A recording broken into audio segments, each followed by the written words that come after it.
Services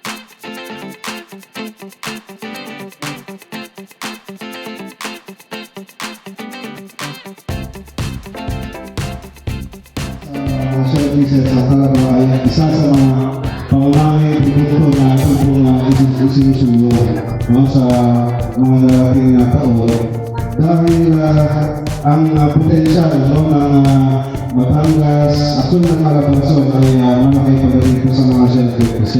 pieces. Kaya po ating po isinusulong na madagdagan po yung ating pondo para madagdagan po yung ating proyekto